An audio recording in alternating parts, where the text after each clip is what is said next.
بسم اللہ الرحمن الرحیم۔ السلام علیکم۔ حضرت مقداد رضی اللہ تعالیٰ عنہ کی بیوی حضرت صبا بنت زبیر رضی اللہ تعالیٰ عنہ فرماتی ہیں، لوگ 2 یا 3 دن کے بعد قضائے حاجت کے لیے جاتے تھے کیونکہ کھانے کو ملتا ہی نہیں تھا، اور جو کھانے کو ملتا تھا وہ ایسا خشک ہوتا کہ اونٹ کی طرح کی میگنی کیا کرتے۔ ایک دن حضرت مقداد رضی اللہ عنہ قضائے حاجت کے لیے گئے۔ بقیع الغرقد میں جہجہ مقام میں ایک بے آباد جگہ قضائے حاجت کے لیے بیٹھ گئے۔ اتنے میں ایک بڑا سا چوہا 1 دینار اپنے بل میں سے باہر لایا اور ان کے سامنے رکھ کر اپنے بل میں چلا گیا اور 1 دینار لاتا رہا، یہاں تک کہ 17 دینار ہو گئے۔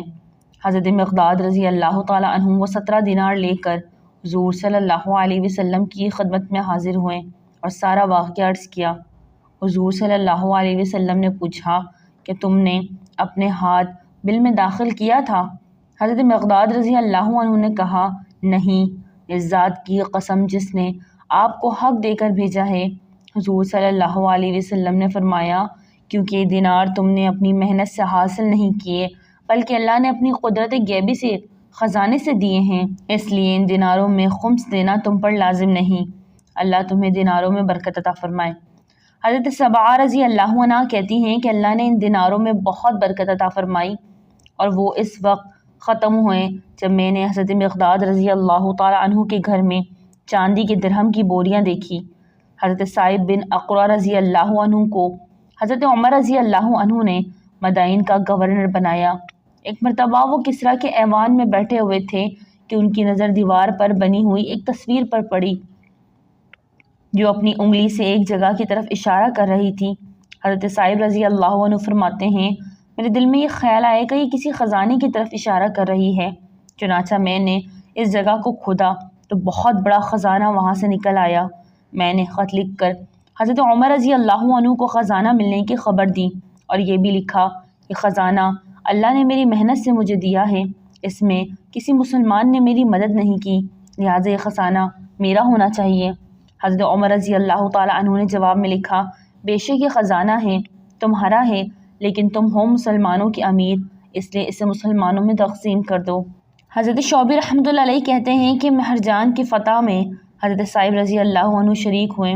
وہ رمضان کے محل میں داخل ہوئے تو انہیں پتھر اور چونے کی ہرنی نظر آئی جس نے اپنا ہاتھ آگے بڑھایا ہوا تھا۔ وہ کہنے لگے، میں اللہ کی قسم کھا کر کہتا ہوں کہ یہ کسی قیمتی خزانے کی طرف اشارہ کر رہی ہے۔ انہوں نے اس جگہ کو دیکھا تو انہیں وہاں رمضان کا خزانہ مل گیا جس میں بہت قیمتی جواہرات والی تھیلیاں بھی تھیں۔ حضرت عبد الرحمن بن یزید بن جابر رحمۃ اللہ علیہ کہتے ہیں کہ حضرت ابو امامہ رضی اللہ تعالیٰ عنہ کی ایک باندی جو کہ پہلے عیسائی تھی، انہوں نے مجھے یہ واقعہ بیان کیا کہ حضرت ابو امامہ رضی اللہ تعالیٰ عنہ کو دوسروں پر خرچ کرنا بہت پسند تھا اور وہ اس کے لیے مال جمع کیا کرتے تھے اور کسی سائل کو خالی ہاتھ واپس نہیں کرتے تھے اور کچھ نہ کچھ، ایک پیاز، ایک کھجور یا کھانے کی کوئی بھی چیز دے دیتے۔ ایک دن ایک سائل ان کے پاس آیا اور اس وقت ان کے پاس ان میں سے کوئی چیز نہ تھی، صرف 3 دینار تھے۔ اس سائل نے مانگا تو ایک دن اسے دے دیا، پھر دوسرا آیا تو 1 دینار اسے دے دیا، پھر تیسرا آیا، 1 اسے دے دیا۔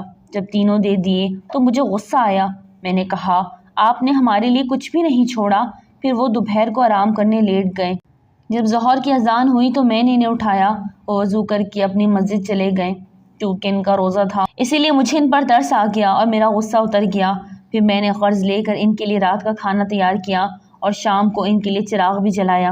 پھر میں چراغ ٹھیک کرنے کے لیے ان کے بستر کے پاس گئی اور بستر اٹھایا تو اس کے نیچے سونے کے دینار رکھے ہوئے تھے۔ میں انہیں گنا تو وہ پورے 300 تھے۔ میں نے کہا، اتنے دینار رکھے ہوئے ہیں؟ اس وجہ سے انہوں نے 3 دینار کی سخاوت کی ہے۔ پھر وہ عشاء کے بعد گھر واپس آئیں تو دسترخوان پر چراغ دیکھ کر مسکرائے اور کہنے لگے، معلوم ہوتا ہے یہ سب کچھ اللہ کے یہاں سے آیا ہے، کیونکہ ان کا خیال تھا کہ گھر میں کچھ بھی نہیں تھا، اس لیے نہ کھانا ہوگا نہ چراغ۔ میں نے کھڑے ہو کر کھانا کھلایا۔ پھر میں نے کہا، اللہ آپ پر رحم فرمائے، آپ اتنے سارے دینار یوں ہی چھوڑ گئے؟ جہاں سے ان کے گم ہونے کا خطرہ تھا مجھے بتایا بھی نہیں کہ اٹھا کے رکھ لیتی۔ کہنے لگے، کون سے دینار؟ میں تو کچھ بھی نہیں چھوڑ کر گیا۔ پھر میں نے بستر اٹھا کر انہیں وہ دینار دکھائے، دیکھ کر وہ خوش بھی ہوئے اور بہت حیران بھی ہوئے۔ اللہ نے اپنی غیبی خزانے سے عطا فرمائی، یہ دیکھ کر میں بہت متاثر ہوئی اور میں نے کھڑے ہو کر زنار کاٹ ڈالا۔ زنار اس دھاگے زنجیر کو کہتے ہیں جسے عیسائی کمر باندھ دیتے ہیں، اور مسلمان ہو گئی۔ حضرت ابن جابر کہتے ہیں میں نے اس باندی کو حمص کی مسجد میں دیکھا کہ وہ عورتوں کو قرآن، فرائض اور دین کی باتیں سمجھا رہی تھی۔ سبحان اللہ۔ ناظرین، ویڈیو اچھی لگی تو لائک کریں، چینل کو سبسکرائب کریں اور دعاؤں میں یاد رکھیے۔ السلام علیکم۔